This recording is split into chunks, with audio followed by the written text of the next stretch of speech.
today to talk about the open source toolkit that NCAD and Design Declares Ireland collaborated on.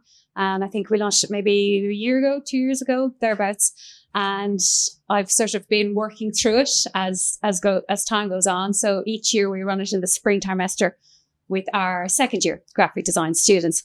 And these are actually the fantastic bunch of current second year design students. So as I said, the second year students are only about 12 weeks into their careers, into their chosen discipline. They all will have done a core year in first year, and then they come onto the course. So it's really the beginning of the first step into the discipline. We run the module using the framework of the Design Declares 8 Acts of Emergency. And so it gives us the foundation.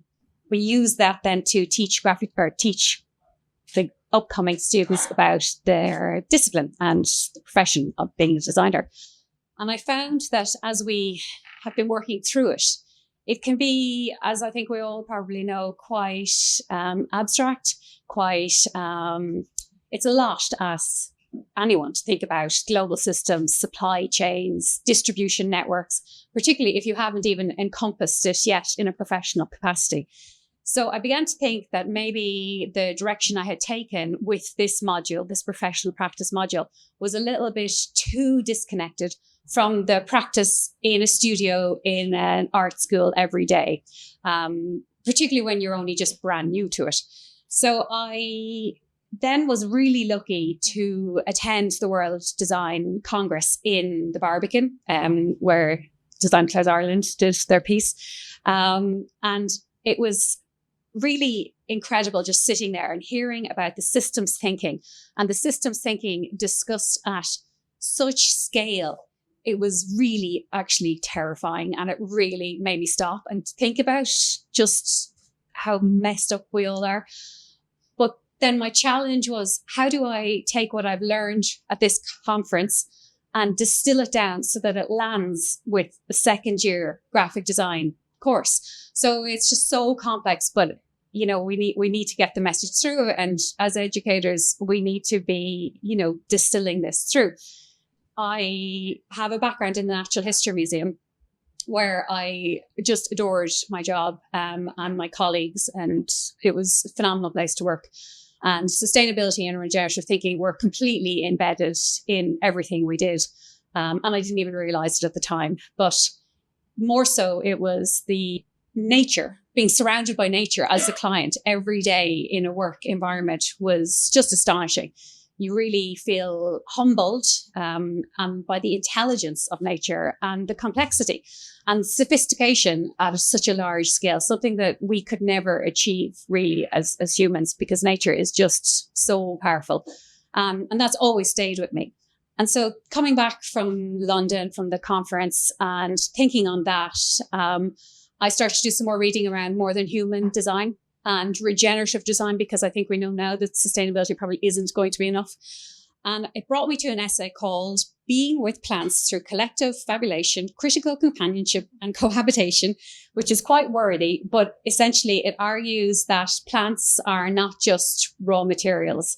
They are not just passive decoration, but they can be active stakeholders, and they have their own integrity. And I do love plants.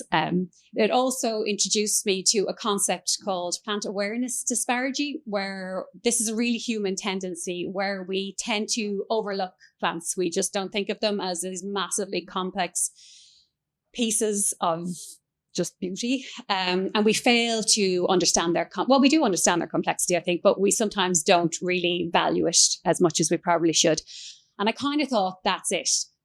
I have been teaching something that is a little bit too abstract. I'm asking students to think about something in the distance that they can't see, hear, or touch. So I went and I bought everyone a plant. So these little plants there, they're all different shapes and sizes. I don't know what any of them are. I picked them on color, shape, size, as a true graphic designer would. And I gave everyone a plant, and they have to care for this plant. A couple of them have died, but they've been bought. They bought new ones to replace them. And so what I did was, I thought, if they have to mind a plant, it grounds us, it brings us back to something tangible.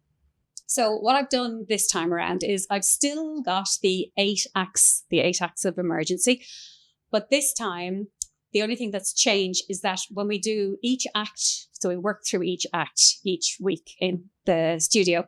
So this time around, every act is filtered through the plant. So for instance, with Sound the Alarm, we asked the students if your plant could speak, what would it say? What warning would it give us about the design industry? So one of the plants told us that, asked us to consider the problem of Ireland's excess waste, that in 2023, we generated nearly 1.2 million tonnes of packaging. And as designers engaged in producing packaging, how many of us do, that's something that we really need to be aware of. So that was the first week. We sort of looked at that, and then we moved on to start the journey. So we asked the students to keep a care journal of their plant. So asking, what does your plant need? What have you changed maybe this week in your design practice based on caring for this plant? Then we took the students outside in the rain. We got absolutely washed out of it. But we ran a ink foraging and making workshop in the NCAD field. And the students foraged for materials and then made their own inks in a two-part session. And we used only native materials. So it was completely indigenous to Ireland. And suddenly what was really great about this was the distance between the designer and the material completely collapsed. Just the process of touching and understanding and processing and making really made us understand that ink doesn't just appear in a cartridge. It is so natural and can be. So after 2 weeks outdoors in the rain in February, we moved back inside and we looked at bringing the client with us. So that's the actual ink workshop. It was great. So then bring the client with us. We asked the students to see their plant as the client and take a brief from the client. So it's a professional practice module. So understanding what a brief is and how to write a brief is actually really important to a graphic designer. But this time around, it was, this is actually Cyrilla. This is the name of the plant. And so they had to ask the plant, what does it want us to communicate out to the world? What does it refuse? What production rules might it set around materials and making? Then we moved on to measure what you make. And that was where we asked the students to consider the environmental footprint of the outcome that their plant has commissioned. And I've left it quite speculative. In previous years, we had looked at measuring carbon footprints and everything, but it quickly becomes very abstract and very difficult to really get to grips with all the numbers and science. Really, it's just a starting point for the students to understand that whatever they make will actually have a very tangible footprint. The results that are coming out already are just phenomenally mind-blowing, actually, when you really start to think about every component that goes into what you might make. And last week, we looked at Redefine Good.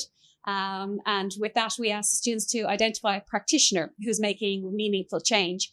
And independently, through no prompting of my own, about 3 groups landed on the factory. So Lisa, was top of the list. So that was really encouraging. And next week then, we'll go back, or actually on Friday afternoon, then we will look at Educate Accelerate. So I will ask the students, how will you share your knowledge, tools and methods and resources with other groups? So it's very much a live project. It's sort of ongoing week by week. It's slightly a new direction, but it's really, really actually encouraging and a whole load of fun. And for me as a lecturer, the heart of education is something that's really straightforward, and it's a universal design for learning principle. And that is it's actually really simple. It's like learning sticks when it's meaningful to the learner. So when your attention, your daily experience and your sense of what matters, it just makes learning so much easier to absorb. And I feel this plant brief is working because it doesn't ask the students to care about sustainability as a concept. It's something that they can actually care for. And the framework, the Design Declares framework, grows outward from this, and it grows outward from their lived experience, which is really something nice and organic and refreshing. So I think moving forward, we will finish out the module, hopefully with no hiccups. This will be the first year that I'll have managed to get through 8 acts, which is very positive for me. And we're also in conversation with other educators. So the toolkit is an open source toolkit, and it has been adopted by some educators. And we've been we've been in conversation with people, educators from Australia and the UK. So the hope and the ambition is that maybe we might have a Design Declares Educators Network for educators and researchers in the future. And it's available. There's a link in the book. I would love people to use it, adopt it, improve it, change it, just share it, essentially. So that's it.